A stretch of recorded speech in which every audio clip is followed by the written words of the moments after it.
Hey guys, it's Natalie and welcome back to my channel. In today's video, I'm going to be doing my March wrap-up and I'm going to be talking about all the books that I read in March, so let's get into it. So the first book I read in March is The Bell Jar by Sylvia Plath. One of the challenges I set for myself in 2023 is that I want to read more classic books and I also want to read the books that have been on my TBR for a really long time, and The Bell Jar happened to fit both of those categories. This book follows our main character Esther, and Esther is extremely talented, very beautiful, very bright, but she slowly starts descending into madness. This book is definitely less plot driven and it's definitely more of a character study on a character who is severely mentally ill. This book was a little bit hard to read at times just because it is so heavy and the main character is struggling with a lot. So definitely check trigger warnings before you read this book. But that being said, I think that this book was extremely well written.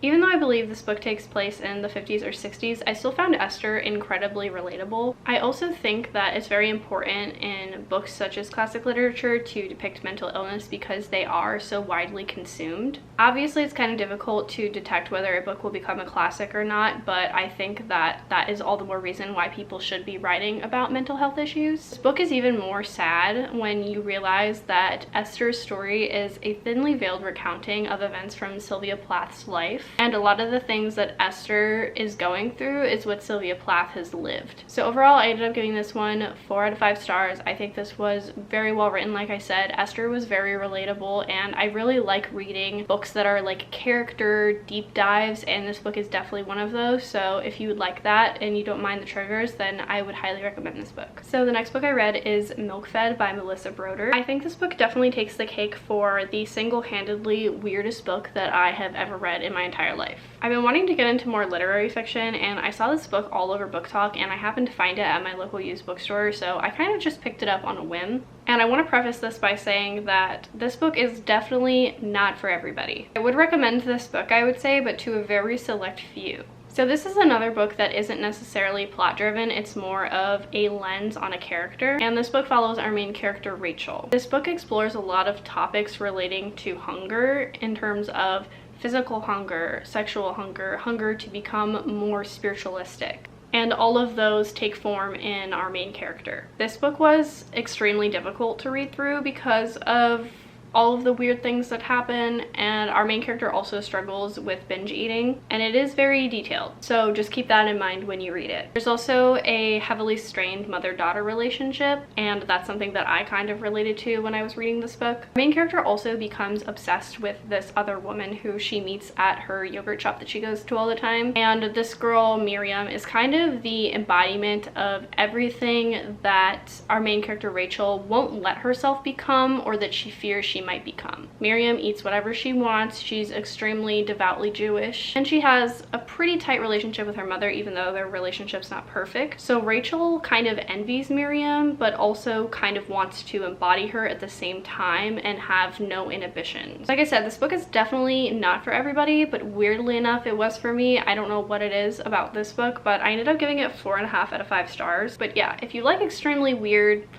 disturbing, mildly unsettling, queer books, then you would probably like this one. So the next book I read is Saints and Misfits by S.K. Ali. This is a young adult contemporary, and this book follows our main character Jana, who is having a really hard time after someone who is of high value in her mosque attempts to sexually assault her. So I typically don't read books that have sexual assault in it or attempted sexual assault because it is something that is personally very triggering for me to read about, and I probably wouldn't have read it if I had known that going into it. I actually bought this book on a whim because I read Love from A to Z by S.K. Ali and I absolutely loved it, so I wanted to get some more of her books, so I kind of picked this one up on a whim and I didn't even look at what it was about. So I just looked, and it doesn't exactly say that in the synopsis of the book, but this book is very centralized around this attempted sexual assault. So just keep that in mind before going into it. That being said, I still really enjoy S.K. Ali's books, and I think she does a really good job at capturing what it's like to be a teenager. I think I might have even loved this more if I had been a teenager while reading this book. And obviously this is young adult, so I'm not the intended audience. I did end up giving this one 3 out of 5 stars. I think it was just okay for me. It wasn't mind-blowing as Love from A to Z, but I still enjoyed it. I actually listened to the audiobook for this and it was actually really good, so I highly recommend the audiobook if you're gonna try this book out. Up next, I read Wicked Fox by Kat Cho. So this book actually wasn't on my March TBR, but I ended up reading it because I was visiting my family on vacation in Florida and I ran out of books to read, which I know is like every bookworm's worst fear, is like going on vacation and then going through all of the books that you brought. But luckily my sisters both used to be pretty avid readers, so they have a pretty large library, and they gave me Wicked Fox to read, and it was on my TBR anyways, so I figured why not. So this is a YA fantasy that's heavily inspired by Korean folklore, and it follows our main character Gumiyoung, who is a gumiho or nine-tailed fox. She has the ability to disguise herself as a human. Gumiyoung sustains herself as a gumiho by feeding off the souls of wayward men. And sometimes that goes awry, so her and her mom, who is also a gumiho, move around a lot. One night she accidentally reveals herself as a gumiho to one of her fellow classmates, and then their lives become forever entwined. I really loved this fantasy. I ended up giving it 5 out of 5 stars. I think it was so good. I think the writing was absolutely stunning, and I also just loved the world that it took place in too. I know that it just takes place in Seoul, Korea, but I've never read a book that takes place in Korea, and I think that the author did a really good job at making a city look absolutely stunning and beautiful and full of whimsy and magic.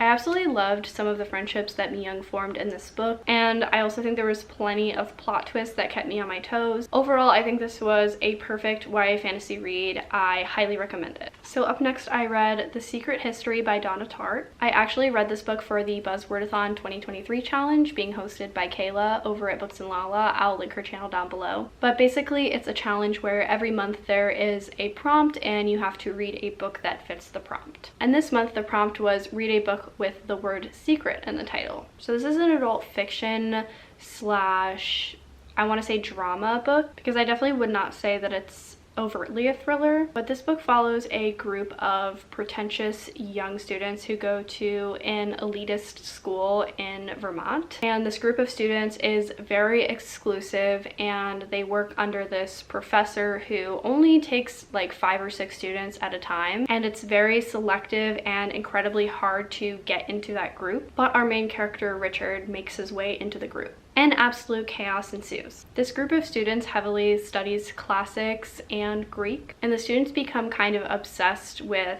Dionysian bacchanals, and that leads to a whole lot of bad things happening. So I ended up giving this book 4.5 out of 5 stars. I think this book was so good. The writing was definitely very pretentious, but I also think that the writing was beautiful and very poignant at the same time. I think this gaggle of characters was also very interesting, and there is definitely a deep dive into the characters and their development throughout the course of the book. And I really like character-focused books, so I ended up really enjoying this one. Even though you can get a pretty good sense of what's going to happen by the first sentence of the book, you're still very intrigued and want to keep reading.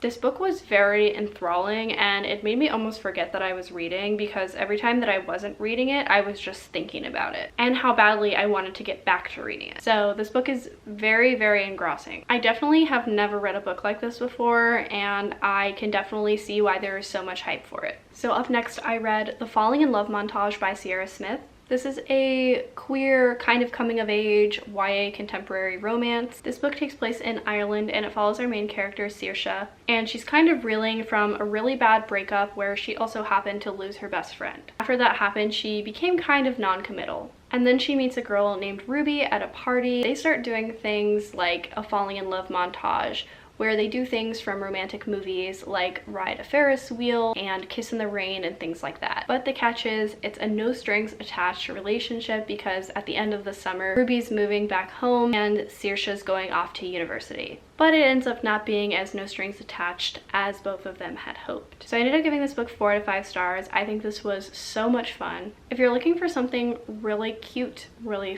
fluffy, a perfect summer read, then I would highly recommend this book. So this is my first time ever reading a Sierra Smith book, and I think her writing was absolutely hilarious. Her dialogue is very natural and the banter is just absolutely hilarious. I think Saoirse was such a funny character, and she was also deeply relatable at the same time. This book also follows a lot of Saoirse grappling with the terms that she might get dementia like her mom. And she's kind of afraid to live her life because she might end up just like her mom in a home because her dementia has gotten really bad. So she kind of doesn't see the point in being happy in her life. And I also found this book to be incredibly relatable in terms of having a parent who has something that's mentally damaging that can be inherited. It was definitely sad at some points reading about that and Saoirse dealing with that, but it's a topic that I have not seen discussed often in books, so I think that was really valuable here. That I listened to this one on audiobook, and I think the audiobook was really good. It was very well narrated and I highly recommend it. So the next book I read is